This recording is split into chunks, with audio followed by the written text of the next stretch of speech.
Proverbs 10:22. The blessing of the Lord brings wealth. The King James says, maketh rich, and adds no sorrow unto it.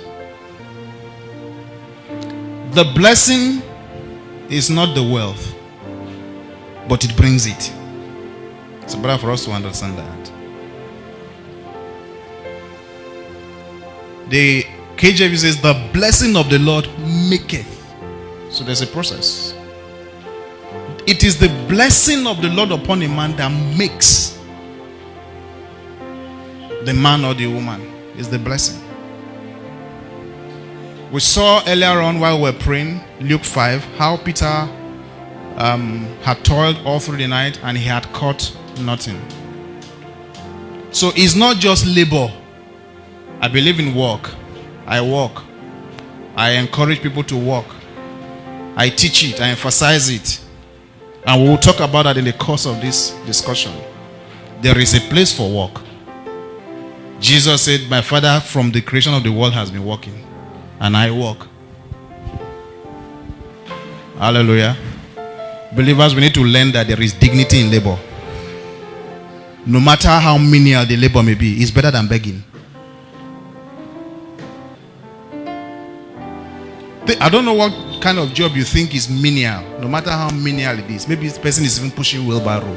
It's better off than an adult who is healthy that is begging. God works 6 days and he rested on the 7th. I have more respect for a man who is sweeping the streets to earn something than somebody who will get up in the morning, brush his mouth, polish his shoe, and is going around begging. We need to emphasize this and teach it. Because some of us have opportunities to do some things we look at, we say, this one is below me. But you come to church on a Sunday, you are begging for money to go home back for transport. I have more respect for a young man who is doing car wash than the one who is going around that he has a calling. He has a calling. But it's a liability to people and to the kingdom. It's an embarrassment to the kingdom. So I believe in work, believe in diligent work. But it's not just that. And that is why I decided to start from the angle of the blessing of the Lord. It maketh. Because there can be effort without result. It is the blessing of the Lord upon us as believers that makes us. There are two errors, two extremes that believers many times we drift into. One excess is the excess teaching of we are blessed, we are blessed, we are blessed, we are blessed. We get into that error of I'm blessed, I'm blessed, I'm blessed, and we go around doing nothing about it. And we don't see the blessing in our lives.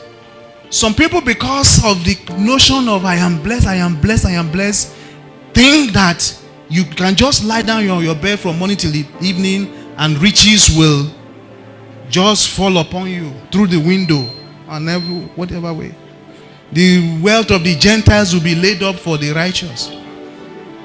That is one extreme. That's one wrong teaching. Are we blessed? Oh yeah, sure we are blessed. But there's a responsibility upon it. Yeah, you want the blessing of the wealth of the Gentile to be laid up. Do you have what it takes to manage it? That level of resource. I was talking with a lady some years ago. She cooks very well. I was talking to her that, so what are your plans? And she was saying that she's thinking of getting a shop in Wuse 2, this. And I'm like, why don't you start here where you are? Why not start here where you are?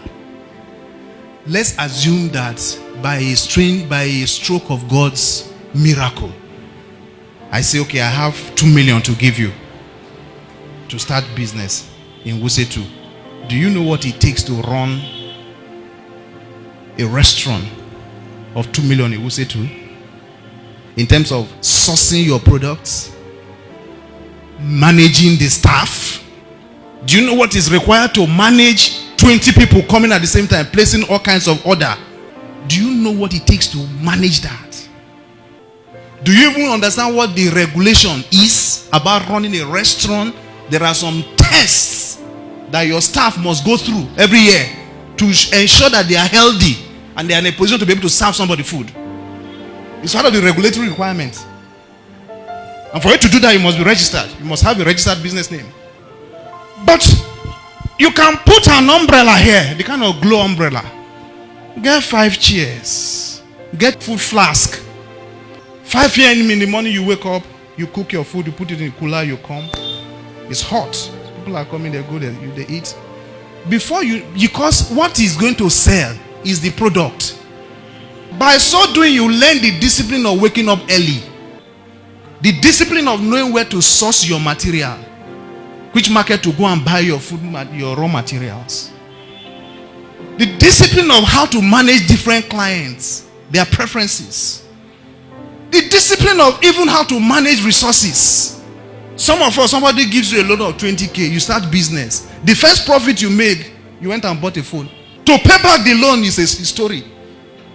And you expect that somebody come and give you 2 million to go to Hussein store and start business. So there is an extreme teaching about the blessing of the Lord, the wealth of the Gentiles is laid up for the righteous, that has made some of us irresponsible and lazy. That is one extreme.